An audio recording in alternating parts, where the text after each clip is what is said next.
একজন শাশুড়ি, তিনি এই পৃথিবীর সমস্ত মানুষের কাছে অভিনয় করতে পারে, নিজেকে ভালো করে প্রেজেন্ট করতে পারে সবার সামনে।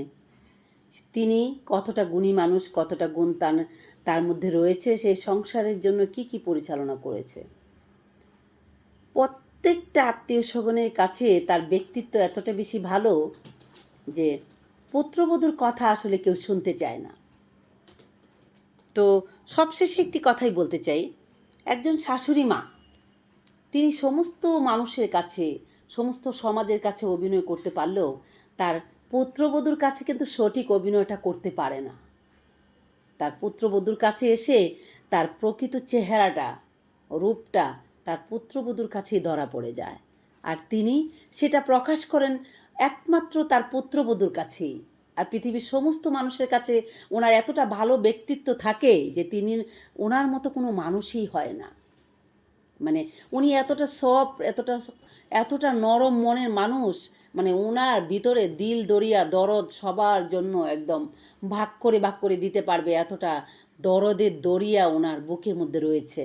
শুধুমাত্র কার জন্য নেই, সেটা হচ্ছে ওনার পুত্রবধূর জন্য ওনার মনে কোনো দয়া মায়া নেই। আর সবচেয়ে বড় কথা হচ্ছে, যে শাশুড়িরা অনেক নিজেকে গুণের অধিকারী মনে করেন, তারা শুধুমাত্র তাদের গুণের ব্যাখ্যাটা শুধুমাত্র ওনার পুত্রবধূর কাছেই ধরা পড়েন, আর ওনারা সেখানেই তাদের পরিচয়টা ঠিক মতো জাহির করেন শুধুমাত্র তার পুত্রবধূর কাছে। আর ওনার যে ক্যাটাগরিটা রয়েছে সত্যিকার অর্থে, উনি যে প্রকৃত মন মানসিকতার মানুষটা, সেটা ওনার পুত্রবধূর কাছেই দেখান।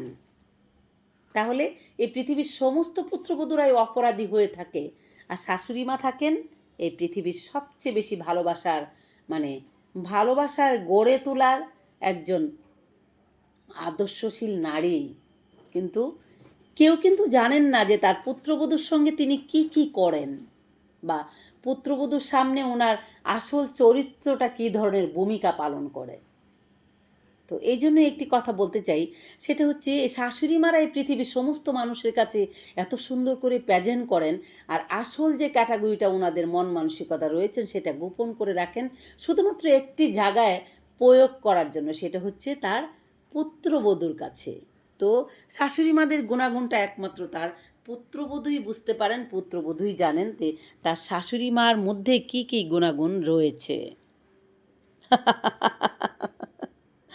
তো এই পৃথিবীর সমস্ত শাশুড়ি মাদের উদ্দেশ্যে একটি কথা বলতে চাই, যে আপনারা শাশুড়ি মা থেকে মা হবেন কবে? কারণ আপনার মেয়েও কিন্তু অন্য শাশুড়ি মার গড়ে গিয়েছে। আপনি যেদিন আপনার পুত্রবধূর মা হতে পারবেন, সেদিনও আপনার মেয়ে অন্য কোনো শাশুড়ি মার মেয়ে হতে পারবে। তাহলে হয়তো আপনার মেয়েটাও সুখে থাকবে, আপনিও স্বস্তিতে দিন কাটাতে পারবেন। তাহলে আসুন আজ একটি কথাই বলি, আমরা শাশুড়ি মা থেকে মা হয়ে ওঠার চেষ্টা করি। বন্ধুরা, আপনারা সবাই ভালো থাকবেন, কমেন্ট করে জানাবেন আমাদের শাশুড়ি মাদের আজকে রিয়েলিটিটা কতটুকু রয়েছে আমার গল্প এবং স্টোরির মধ্যে। সবাই অনেক অনেক ভালো থাকবেন। টাটা।